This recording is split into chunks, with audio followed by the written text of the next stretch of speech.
Hello again everyone, welcome back again di Altcoins Update. First of all, before kita mulai update-nya, saya hari ini memilih token Starknet sebagai salah satu analisis yang akan kita bagikan. Ini berdasarkan request dari first comment di previous video update yang update FOMC statement ya.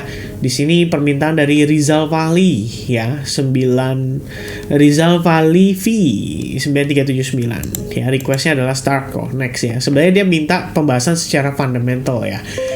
Tapi mungkin kita coba untuk lihat juga ya dari segi price actionnya seperti apa dan bagaimana sekiranya Starknet ini bisa menjadi salah satu koin yang menarik mungkin untuk kita pegang atau mungkin untuk kita invest atau mungkin untuk kita beli gitu ya. Nah ini kembali lagi ke personal masing-masing, nanti juga kalian juga harus lakukan research secara mandiri. Teman-teman sekalian, saya juga mau say thank you ya buat support kalian di previous video ya. 1000 likes tercapai, nggak nyangka teman-teman.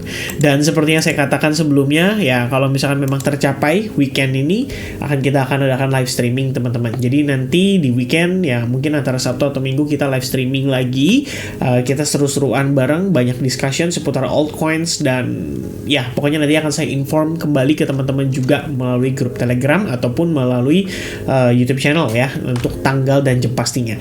Dan teman-teman sekalian, oh ya by the way kalau live sih udah pasti rata-rata malam lah ya. Jadi kita bakal ketemu lagi nanti kayak malam hari gitu ya kayak biasa teman-teman. Dan ya seputar Starknet ya. Jadi apa yang membuat Starknet ini menarik? Tadi saya melakukan research sekilas ya. Intinya Starknet ini adalah jaringan layer 2 ya daripada si Ethereum. Jadi ya balik lagi ini adalah another layer 2 buat Ethereum ya, seperti Optimism, kemudian seperti Arbitrum ya, Polygon Matic dan kawan-kawan.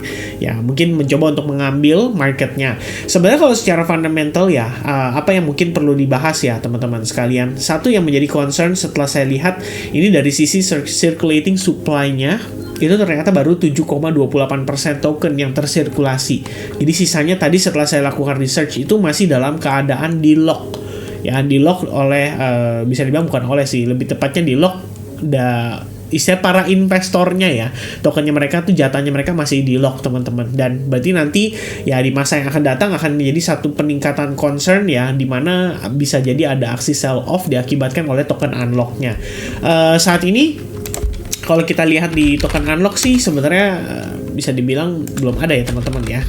Starknet ya, kita lihat teman-teman di sini. The next unlock yang akan di execute itu pada tanggal 24 hari ya, atau 24 hari dari sekarang, which is masih lama ya, sekitar 15 April. Jadi kalau misalnya untuk bulan Maret ini masih safe, di 15 April nanti token unlock sekitar 8,79% nih dari total supply-nya. Jadi bisa dibilang cukup besar ya. Dan kalau kita ngelihat dari segi harga sendiri, kalau kita perhatikan nih teman-teman ya, ini Starknet ya, STRK USDT, kita lihat dari yang Binance punya deh setelah dia listingnya teman-teman. Sebenarnya kalau dari segi pricing di sini, waktu pertama kali dia listing aja tuh naiknya udah lumayan signifikan banget loh ya, dari harga 0,2 itu naik up to sekitar 3.700% ya, sekitar $7,65. Kemudian dia steady-nya itu adalah di sekitaran 850% more or less-nya. Jadi memang kalau misalkan nanti 24 hari mendatang akan ada token unlock, apakah itu artinya akan ada dump masif ya? Sebenarnya nggak juga teman-teman, karena faktanya kemarin Arbitrum ya merupakan layer 2 juga nih dari jaringan si Ethereum.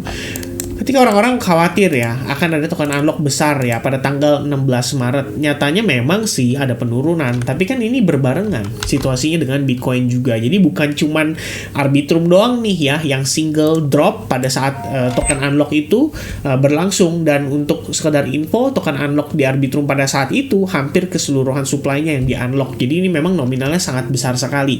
Tapi ternyata tidak semerta-merta token unlock itu memberikan selling pressure ya. Bisa jadi istilahnya komunitasnya juga masih mempertahankan gitu kan, dan mereka mau ngelihat ya, mungkin ngelihat momen menjelang yang namanya habis halving ya kan, terus kemudian nanti rally-nya akan lebih impulsif lagi ya, itu mungkin ya jadi satu pertimbangan ya. Di sini kalau kalian lihat total ada 1,11 billion token Arbitrum yang di unlock dengan range-nya itu adalah 41,89% loh dari circulating supply. Tampaknya tidak memberikan tekanan jual yang separah yang dibayangkan atau dikhawatirkan oleh orang-orang. Dan tampaknya Arbitrum juga bisa bertahan, teman-teman. Jadi pertanyaannya adalah apakah Starknet juga demikian akan mengalami tekanan jual seagresif itu, ya? Itu mungkin yang menjadi satu pertimbangan ya kalau misalkan kita ngelihat dari segi supply-nya aja sih ya, karena di sini baru 7,2% yang tersirkulasi, selebihnya itu masih di unlock. Jadi kita belum tahu nanti pada saat di unlock berproses itu apakah akan ada selling pressure. Kemudian kalau dari segi fundamental sendiri di sini ada beberapa data yang disajikan oleh si CoinMarketCap ya. Kebetulan saya pakai di sini aja udah kebetulan yang ada di depan mata saya. Well, holdingnya di sini kecenderungan turun, tapi kalau dari addresses by holding di angka di atas 100.000 wallet ya, ini juga pertambahannya cukup signifikan sih so far ya. Terus bertambah dan ya bisa dibilang naik turun itu wajar lah ya teman-teman sekalian. Pasti ada yang percaya, masih ada yang nge-keep, mungkin ada yang buang barang dan lain sebagainya, itu udah pasti terjadi gitu. Cuman kalau misalkan berbicara soal fundamentalnya sendiri, apa yang mungkin bisa menjadi menarik di sini, Starknet ini kan baru layer 2 ya. Jadi kita bisa bilang dia masih baru banget teman-teman. Mungkin kita sebenarnya perlu cek juga dari dia punya TVL ya untuk memastikan bagaimana perkembangan daripada si jaringannya. Kira-kira si pembangun ya Starknet ya, coba lihat teman-teman Starknet. Nah ini dia ya, kira-kira para developer ya yang ngebangun di jaringan dia nanti seperti apa gitu ya. Sementara si TVL-nya meningkat at least semenjak bulan Maret kali ya kalau kita lihat di sini ya. Ini mulai nge-spike-nya itu adalah memasuki tanggal 21 Februari. TVL dari $57 juta itu nanjak cukup signifikan guys, sampai saat ini berada di angka $298 juta. Mungkin salah satu penyebabnya juga kenapa TVL ini bisa meningkat juga karena adanya Dencun upgrade ya, yang kita ketahui di mana Dencun upgrade ini membantu ya mensupport untuk scalability daripada layer 2 di jaringan Ethereum. Kemudian dari segi fee juga kita ngelihat ada penurunan ya yang cukup signifikan. Jadi terakhir saya tuh ada ngecek juga di token terminal kayak Arbitrum, kemudian Optimism, itu fee-nya mereka udah pada drop teman-teman. Jadi bisa dibilang Dencun upgrade ya harusnya berhasil, namun belum kelihatan aja ya impact-nya teman-teman, karena yang namanya upgrade seperti itu kan dia mengupdate jaringan mereka ya untuk mereka nge-build trust lagi dengan para developer dan kawan-kawan, itu bakal butuh waktu ya. It takes time teman-teman. Jadi untuk saat ini ya kita ngelihat Starknet ini menjadi salah satu pertimbangan kalau teman-teman merasa Arbitrum atau mungkin Optimism udah ketinggian nih ya, atau mungkin Matic gitu kan kelihatannya kurang yakin nih kalau Matic kayaknya untuk 2-3 kali masih susah gitu ya kan. Mungkin dengan dia sudah cukup lama ya, ini kita bisa bilang nih koin-koin lama gitu kan. Tapi Starknet dimana community masih fresh ya, walaupun kalau saya lihat tadi recent news-nya teman-teman sebenarnya yang kurang bagus ya. Recent news-nya itu ternyata STRK itu sempat ada masalah dengan token airdrop issues untuk Immutable X dan ETH pool stakers ya, atau ETH pool stakers di sini. Dan katanya sih sudah di fix. Ya, tapi nggak tahu ya ini kira-kira dari segi para pelaku pasar gimana gitu loh, community-nya gimana gitu. Mereka akan merasa bermasalah atau tidak. Mungkin kita bisa coba cek ya teman-teman. Saya coba lihat juga. Starknet fix STRK token airdrop issues for Immutable X and ETH pool stakers ya. A wallet address mix-up and trouble airdropping tokens to ETH pool stakers have been fixed and both can claim STRK starting next month. Oh, ternyata apa istilahnya mungkin yang ikut airdrop untuk dapetin token Stark ini mengalami problem ya. Jadi mereka nggak bisa claim langsung gitu kali ya. Dan katanya sih sudah di fix dan mulai bisa diklaim itu sejak bulan depan ya. Mulai bulan depan ya. Memang sekarang juga udah tanggal 22 sih ya. Kayak sebentar lagi juga udah tutup bulan teman-teman ya. Some staking protocols have given Starknet a list of users eligible to claim their airdrop starting in April. The updated airdrop schedule is yet another change by Starknet, which changed its unlock schedule in February after concern that the original plan allowed investors to dump their holding on retail users. Early contributors and investors got lumped together with smaller and spaced out STRK distributions over 3 years instead of a larger drop schedule for April. Ya sebenarnya nggak apa-apa sih ya, malah bagus ya teman-teman ya. Kalau misalkan memang ternyata token unlocknya lebih early ya itu memang benar sih, bisa jadi malah mengkhawatirkan ya, bisa bikin STRK ini malah jadi drop gitu. Soon after STRK Februari 20 airdrop, tanggal 20 Februari airdrop, banyak ya atau besar atau ya STRK holders ya, large STRK holders dump tokens worth million and its price fell 60% from its $4.4 peak to $1.9 in a little over 2 days. Ini kayaknya yang momen-momen di sini nggak juga ya teman-teman. Ini startnya mana yang diomongin ya teman-teman ya. Saya nggak ngeliat ada angka 4,4 di sini, tapi 1,19-nya ada lah ya. Kalau 1,9-nya lebih kurang ada ya teman-teman sekalian ya di bawah sini. Ya, jadi itu mungkin satu buah concern ya kayaknya untuk posisi daripada si Starknet ini saat ini teman-teman sekalian.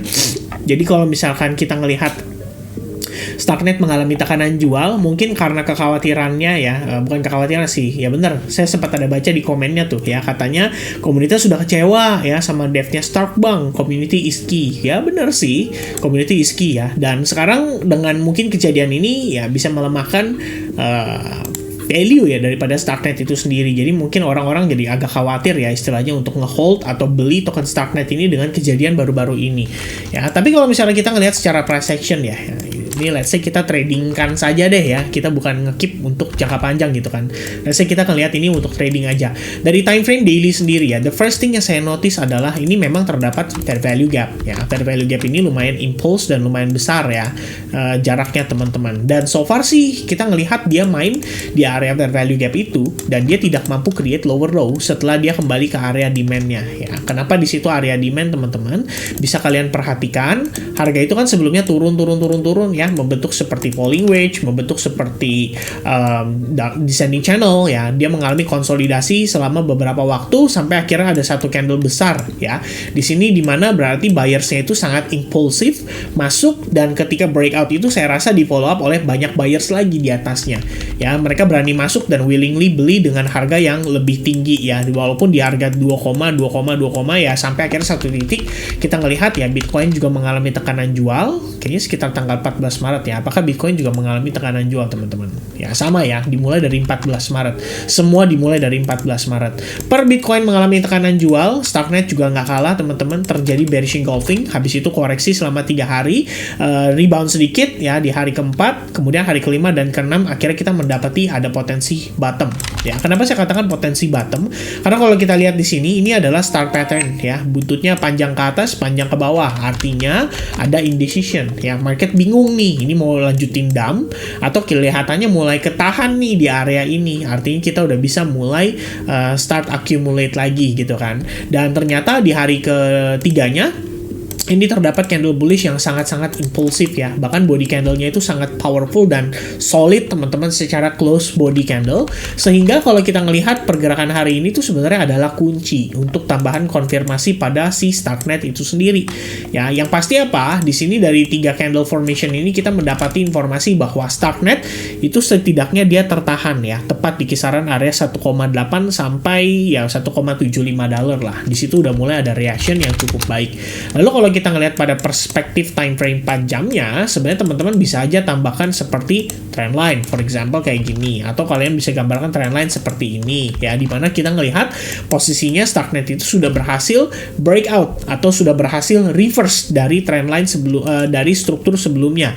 Kalau kita lihat struktur sebelumnya, ini kan membentuk lower low ya, dia create lower low, dan setelah dia valid create lower low, nggak lama ada candle bullish nih, sangat powerful ya, dikonfirmasi dengan pullbacknya dan ketahan, lalu dia kembali naik dan create higher high. Jadi kalau kita ngelihat sekilas, Starknet itu sudah mulai create yang namanya higher high dan higher low ya pada perspektif minor structure-nya dia.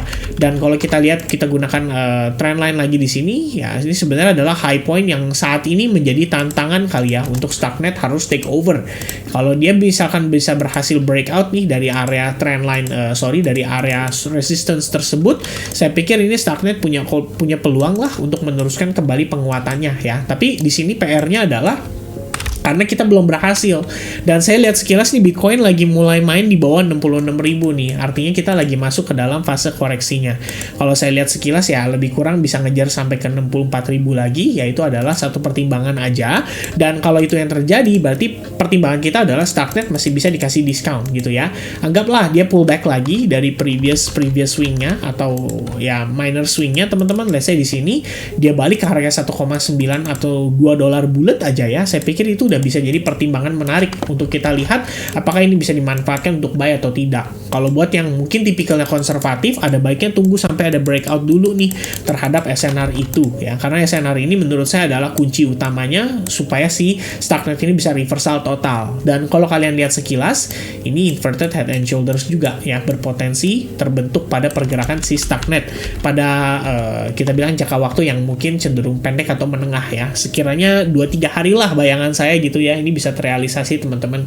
Alright, so itu dia sekilas ya analisis ya analisa yang saya bisa berikan ya seputar Starknet.